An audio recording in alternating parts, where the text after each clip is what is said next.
Assalamu alaikum warahmatullahi wabarakatuh, everybody. I'm Preacher Moss, and welcome to Potluck Sundays with Preach. I hope you're having a fabulous Sunday as we head into the week. I hope we had a good week last week, and this week will be just as good. I want you guys to sit back a little bit. Today is kind of a laid-back topic. I'm not trying to fight and wrestle with people. I found a concept, an idea that I wanted to talk about, which was, of course, the power of community. One of the things I've noticed in the last, I want to say 3 or 4 years, is how the power of community has really shifted the paradigm in terms of living, existing, growing, evolving, really beginning to have this idea, because we talk about things like diversity and stuff like that. And really what diversity is, how do we have a positive convergence, if you will, of communities? Now, this is really interesting time because I'm talking about community probably from my perspective, most likely, which is you grew up, you knew who your neighbors were, you knew who the elders were in your neighborhood, your friends, you knew their parents, and their parents would watch you grow up, and you would watch your friends grow up. And that whole idea of community goes back to the fact that, it takes a whole village to raise a child. True. But at some point in time, I said, well, where do we lose that? Where do we lose that? This weird geopolitical juxtaposition whereby everybody has to be the winning community and not being a contributing community. Throughout history, whether people want to admit it or not, throughout history, man, it's been communities that have changed America. They've changed societies for the good and for the bad. I always say that the right community, the spiritually connected community is the one overall, is the one that they center the rest of the world. We've been through everything here, like COVID, pandemic, job loss. And the one thing that I have to say has pulled us through has not necessarily been political policies or vaccination. It is the will and the commitment of the community to place safeguards and protections for the rest of us, away from the politicians, away from the corporate elites. It is the community that you look around, you wake up in the morning, you look around and you see people in your immediate community. It might be your wife, daughter, mother, father, and it starts in that place, a very, very organic place, but not just an organic place, but a really, really dynamic place. Meaning that there's a chain of command, and I say chain of command often, man, but it's all this space, if you will. Well, we began to talk about how we move forward. So I want to today talk about the power of community. Now, I'm going to do something a little bit different today. I'm actually going to present a problem and see how community came around to solve it. I'm going to come up with a problem, or present a problem, a real life problem. Then I'm going to talk about the aspects of community that could essentially solve that problem or make it better. In some regards, community is the only thing that's able to take back, if you will, take back power, take back justice. When we talk about the George Floyd verdict and the whole thing that led to George Floyd, what was really, really interesting, brothers and sisters? It was the fact that community found a fundamental understanding of what went on. Like, no one had to be spoon-fed about this is what happened. You had a collective narrative of everything that had been going on in the world, or at least here in the United States, that would lead to something like the George Floyd killing. But more importantly, the same community gave a pathway for all of us to find mercy and meaning moving away from that tragedy. Now, we didn't necessarily change any laws. We didn't necessarily defund policing. But for a moment, we saw communities connect from around the world with a very single purpose and a very loud voice. And that voice was, we matter. That voice was, this is extremely important for all of us. So please listen to what we're saying. And if you don't want to listen to what we're saying, we're not going to say it louder. We're going to make it policy. We're going to make it a situation whereby we're not going to talk to you anymore. We'll get rid of you and we'll talk to the next person. Or we'll put somebody in your space that understands our sensibilities. Again, the power of community. So I want everybody to sit back, relax.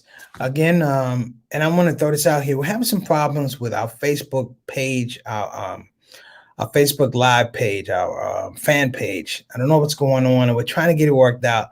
Big ups to Sister Tana. Big ups to me. We're trying to get it worked out. Like I said, this is this is the platform, but I don't know everything. And I have to say, I've been spoiled by StreamYard for a while here because they made it so easy for me to do what I had to do. So for those who are out listening and watching the show, we're going to be getting your comments in, but Sister Satana is going to be working the back end somehow to make sure that we can see these comments and we can reflect and respond. I think I already have some emails and give some apologies right up front. All right, Sister Ika says she does not have the Facebook page, so we're gonna have to work this out and maybe get everybody a Facebook page, a working Facebook page. So that's it, brothers and sisters. Appreciate you. We're gonna go ahead and start the show. We're gonna be talking about the power of community. Assalamu alaikum.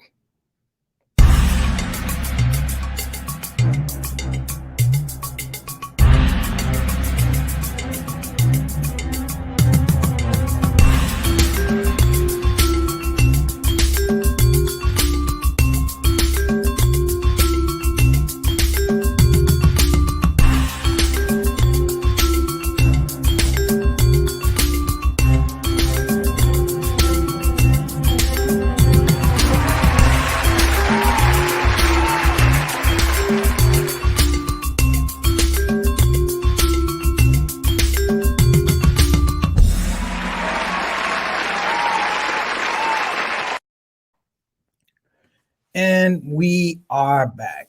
So shout out to Sister Ika. We'll work out this situation. I'm sure it's something maybe I'm overlooking. And shout out to anybody that's not able to make comments. That's a big part of people getting a shout out. So I am giving honorary shout outs to anybody who's checking out the show today. You are loved. You are appreciated. So we want to give of course, we want to give a shout out to our shout out family, our soldiers. We want to give a shout out to Sister Ree. Sister Ree is on the line. What's going on, Sister Ree? What you got cooking over there? We hope you're doing well, Sister. Sister Ree is recuperating from her 21st birthday. Make dua for her. I want to give a shout out to Altaf. Assalamu alaikum wa rahmatullahi wa barakatuh. Brother Altaf, how you doing, brother? Appreciate you. Altaf is our Canadian ambassador to the show, the only Canadian ambassador to the Shout Out Show. Make sure the quality of the show is good on this side of the border and that side of the border. I also want to give a shout out, of course, to Sister Ika, who can't join us today, but Sister Ika, you are appreciated. Assalamu alaikum wa rahmatullahi wa barakatuh. We appreciate you. Thank you so much. Also want to give a shout out to my little brother JT, Johnny L. Thomas. He'll be here momentarily. He might not, it may be, but Johnny L. Thomas on the spot, giving him some love. And I got a list of people who are there. I'm just calling folks out. I also want to give a shout out to Sister Sakina Mujahid, all the way from Charlotte, North Carolina, making it happen down there for her friends and her family. All right. So, and I mentioned Sister Ika tuning in all the way from Indonesia. She's up on the early train trying to check out the Shout Out Show. So, and I want to give a shout out to a consultant producer. That would be Mrs. Satana Whitfield, who is working the ones and twos on the production space today. Thank you so much, Sister Satana. She's actually working a couple more spaces than she should be because we're having this issue with Facebook. So today, brothers and sisters, I wanted to take a little time to look at the whole concept of community. When I say look at the concept of the community, of course, there are going to be variations, if you will. Variations happen in terms of what the overall collective experience of the community you're talking about. African American community, we have a slave narrative. Native Americans have they have a treaty narrative with the government. Europeans have a white supremacy narrative. Whether you accept it or not, it is a premise of white supremacy. Whether you act on it or not, that's your business. But it's interesting to see how communities have evolved. And in this last several months, it's interesting to see how communities have re-involved themselves. Like, for instance, with the COVID situation, there were different cultures that revolved around work serving the COVID community. People who actually drew blood, phlebotomists, they had a large culture growth. The people who actually helped folks get in for vaccinations, That was a job culture. That was a job community. It had people. Of course, you had January 6th. You had an insurrection community and all these things. Here's the thing, though, brothers and sisters. If we start looking at the word community from the French word community, or something like that. The Latin is communitas, if you will, communitas. And I tend to go with the Latin explanation of the word community because it says something that we don't necessarily talk about.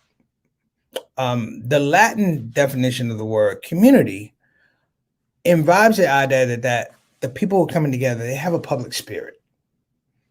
Like they have a public spirit.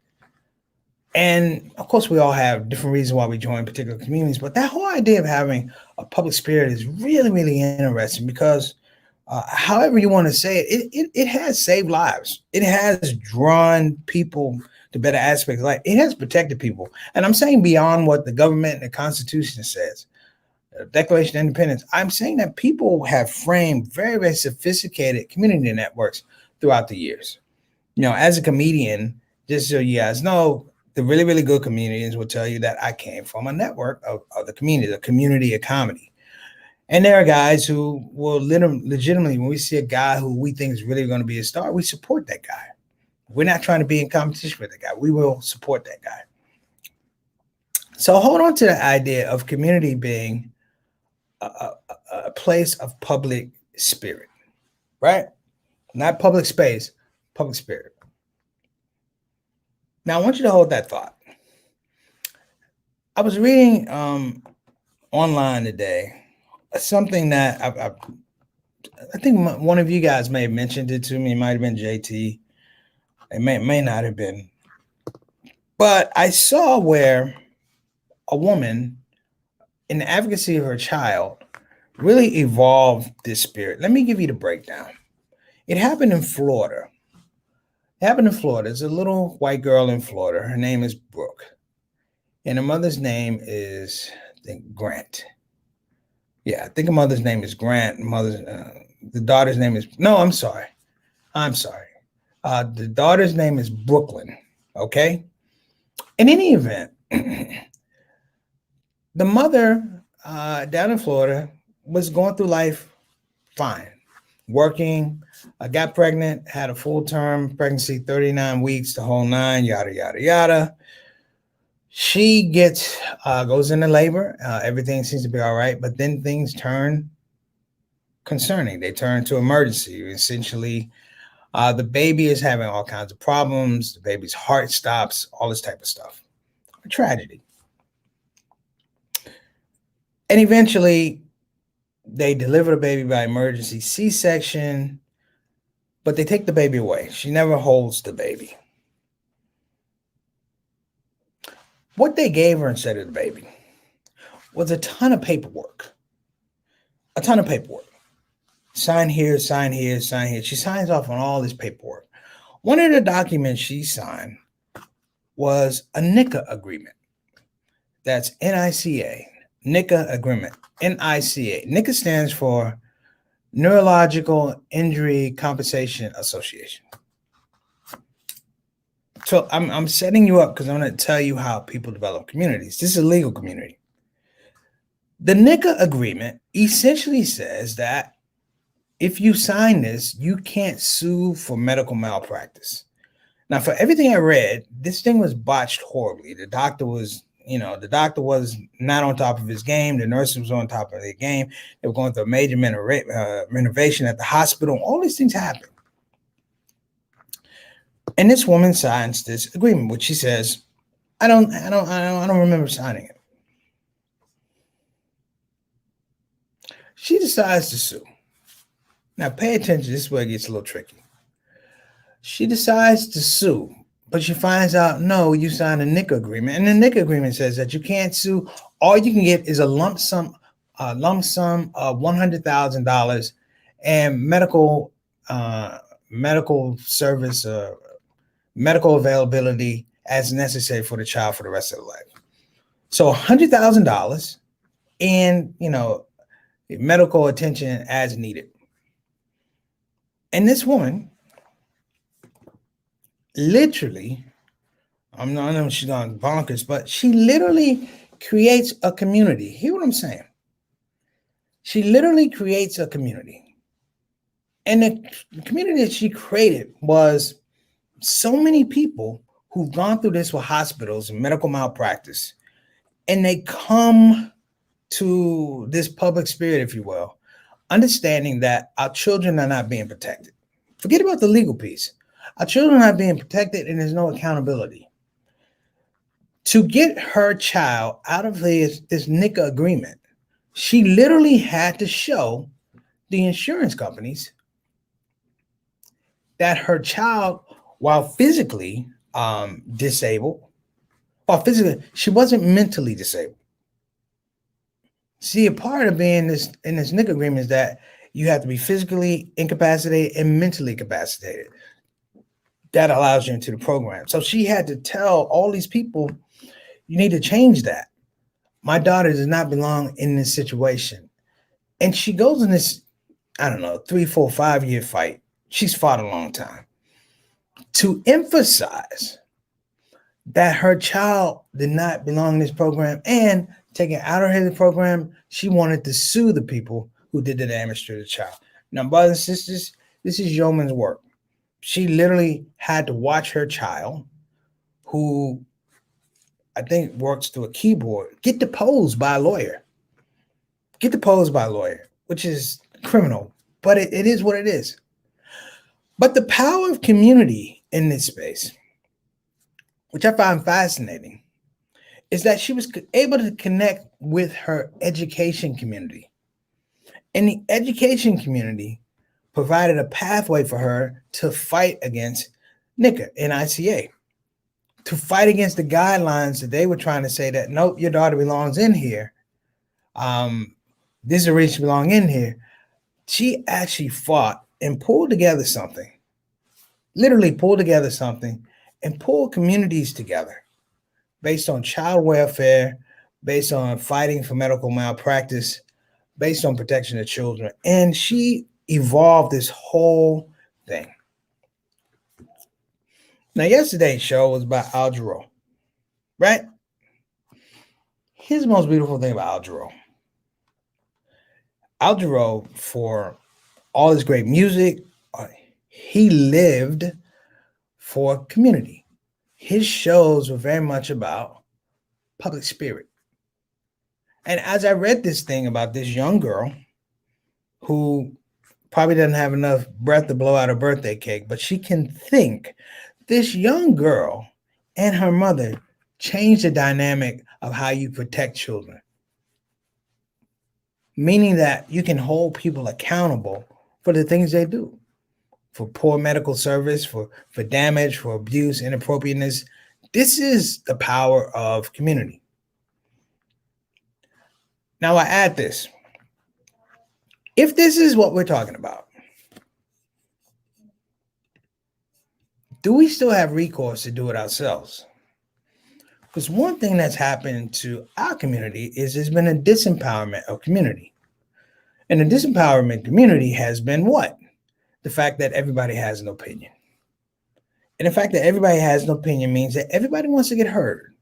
In the words of the old school OGs, they said, too many chiefs, not enough Indians. If we start thinking about that, okay, all right. Wa alaikum assalam wa rahmatullahi wa barakatuh. What's going on, sister? I guess she's tuned in. But if we think about this power of community, I just gave a small example of a little girl and her mother fighting an entire insurance corporatocracy. She's just going to get her case heard, I think, in December 2022. In between the time, she's not going to have money. The debts, the medical bills are growing, the legal bills are growing. But the courage, if you will, to say that I'm not going to accept that. I'm not going to take that $100,000. To not fold to fear is an interesting thing, because the greatest communities have been the ones that permeate this idea that fear will rule us. That somehow fear is the driver of what we say and what we do.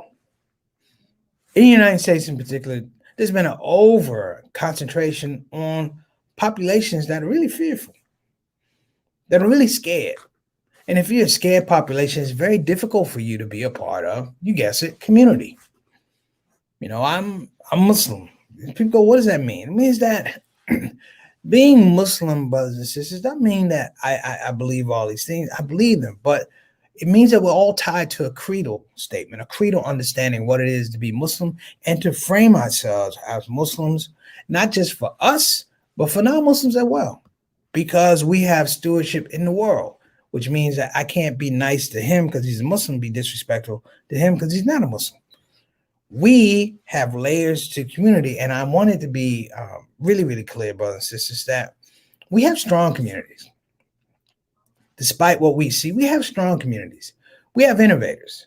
We have people who come from nowhere to develop some of the most dynamic policy, some of the most dynamic communities. And these communities have been long-standing, right?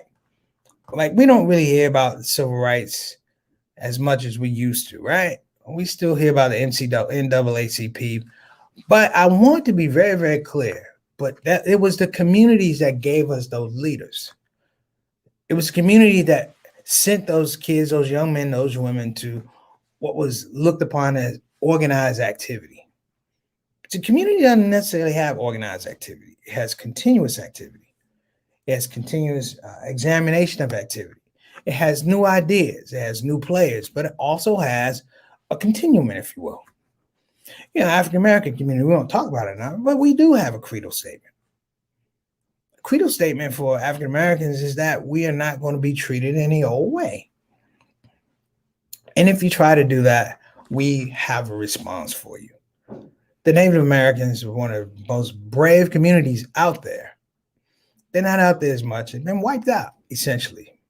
But even when you go to a reservation, something like that, you can feel there's a palatable pride that these people have, despite what happened to them. There's a palatable pride because in that space, they didn't disturb their scope of community. I was talking about this during COVID a while back, and one of the population that's really, really affected with COVID was Native Americans who were on, I'm sad about these treaty relationships they have in the United States, but here they were on these reservations, and tradition got broken because you couldn't have the young with the old.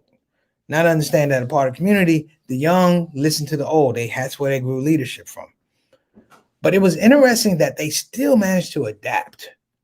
And let me give some big claps. They still managed to adapt and still look at what was needed so that their community was sustainable, not through COVID, but beyond COVID.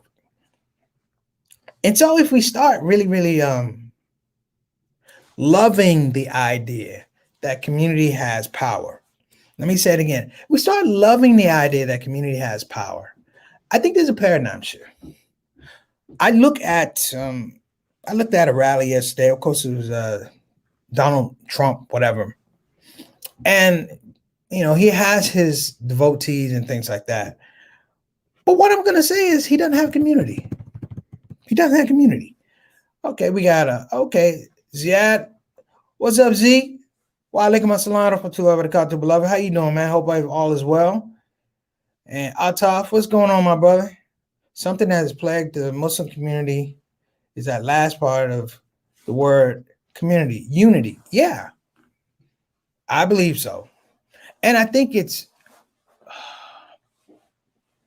I want to say it's even worse in some regards for the Muslim community, because you saw a community that grew under the most intense of circumstances.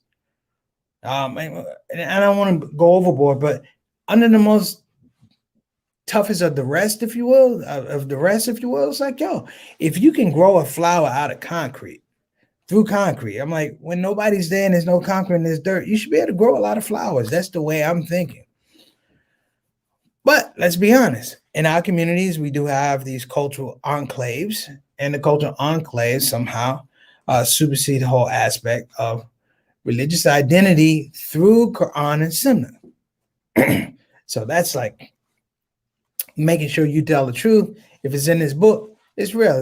As Imam Muhammad said a long time ago with the first going to the second resurrection, he said, if what my father says in his book is good, if it's not in his book, we're going to leave it alone. That's courage, brothers and sisters. That's specific philosophical placement in terms of religious intonation. And, you know, my friend Troy Vincent hit me up yesterday. He was watching Henry Louis Gates Jr. documentary called Black Church. And he was really, really inspired by the Black Church and by this documentary. And when he got to the part about Muslims and fishing, he texted me, right? And I tried to tell him that what you're seeing is not a separation. You know, the African-American identity in terms of Black church is very intimate, is very close, is very intimate because our stories come from Africa. Our stories don't begin on the shores. And if you really want to go a little bit deeper, our survival narrative starts over there as well. To look at communities, African communities, and not just African communities that are framed around religion, framed around education, that are also framed around currency, they're framed around trade. These are very, very powerful reminders of what we could be, Now, I know we're at 26 minutes, but just listen to me and let's revisit the example I gave of this little girl who was being affected by the NICA, Neurological Injury Compensation Association, which basically it's a ripoff to make sure malpractice suits don't come to light. So if your kid is really damaged and you qualify this program and you can't go after the person that, of course, damaged your child, the hospital that was derelict in their duties, you know, you take this $100,000 and you shut up. That's essentially what they were saying.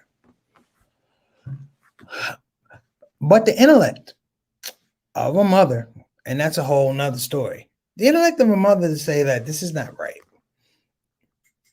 This is not right. And to say, if I take my case out here and I'm sincere about what I'm doing, I will find a community that will take me in.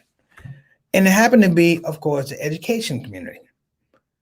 So, we got a quick comment. Let me give a shout out to Ms. Mary Moss. What's going on? The meism and individuality are attackers of community.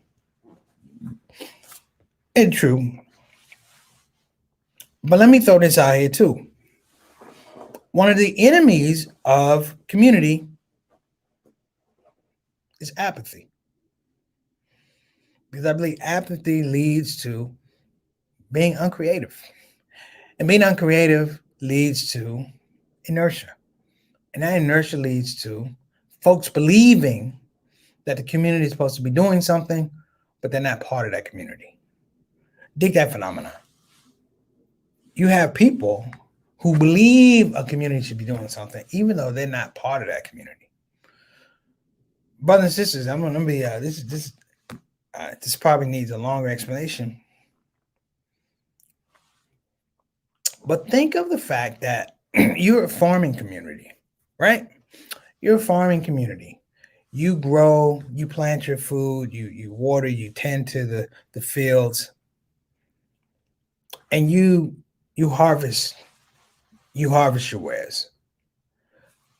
But it is interesting that during that whole time, that agriculture community is not part of the market economy community. The people who actually buy. The people that actually buy the produce, that buy the vegetables. And it's really interesting because people have spent a lot of money in those disconnects. You know, we may not want to admit it, but it was real. I said it on this show, and Satana backed me up if I didn't.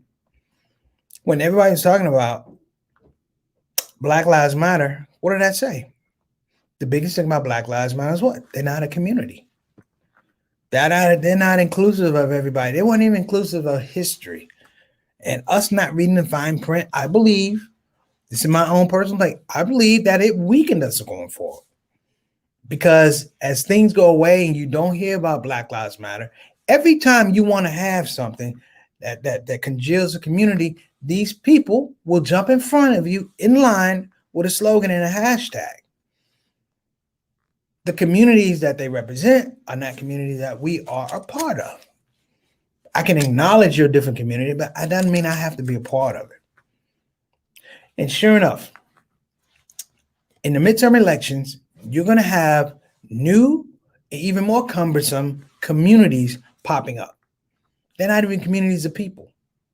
I mean, we're on I'm talking about Facebook and all that. Facebook is a community. That's not a real community. These electronic communities, that's not YouTube. That's not a real, I'm spoiled, brothers and sisters. I'm spoiled. When I was young, we used to have town meetings.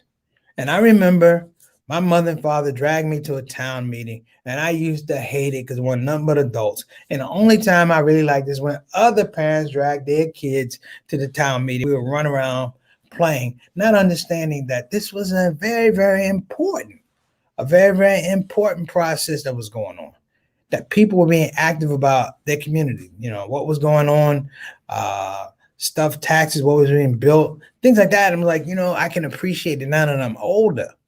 And the reason I can appreciate it now that I'm older is because a lot of these communities, right, they don't do that. They're largely self-serving. They're not, and let me shout out Black Lives Matter. You are not a generational community. Let me say it again. You are not a generational community. You are an opportunistic community. People, do your homework before you start joining all these communities and stuff like that. The power of community is that you got to call out these fake communities. It's a fake community. Let me tell y'all something. I know this is wrong, but I'm going to tell y'all something. Black Lives Matter have been trying to get on for years. For years. They couldn't get a look when Trayvon Martin was killed. They couldn't get a look when George Zimmerman was found innocent. Nobody listened to him. Nobody. Live by the hashtag, die by the hashtag. And now here they are jumping out. They're not my community. Not my community. Now I'm saying this because pretty much everybody on the call here, on the show here, knows not just what community is, but what it takes to be a community. Like I said, I'm old school spoiled. When a neighbor passed away, my mother smacked me in the head. Go get us a cake. I'm like, what we need a cake for? They sad. Go get that daggone cake. Because you couldn't show up empty-handed. I mean, one time at my grandmother's house, it's hilarious. We had to go around to a neighbor that passed away. And this poor guy ain't have nothing to give these people. He bought shampoo. He bought shampoo. And while I was laughing, my grandmother looked at me with that death stare. She's like, well, even they done lost their daddy, at least they could wash their hair. I'm like, you right, Grandma. Going to that funeral with no dandruff. All praises due. So look, I'll see you guys tomorrow, inshallah. I just want to sign off. I want to give some love to our sponsors. And then I'm going to bounce. Go Bucks. I know JT's on there. Go Bucks. Don't let Trae Young score 60 on you. And last part, of course, I want to give a shout out to our sponsor, BeFinancialIndependent.com. Again, that's BeFinancialIndependent.com. You could call 1-800-496-6845. Again, that's 1-888-496-6845. And you could talk to a financial advisor extraordinaire, Maxine B. Cade Esquire. All right, brothers and sisters. And we also want to give a shout out, of course, to Bayan Islamic Graduate School. You can go to banonline.org. Again, that's banonline.org to check it out. We appreciate you, brothers and sisters. Remember, the power of community. That's our show. I'm Preacher Moss. Assalamu alaikum wa rahmatullahi wa barakatuh.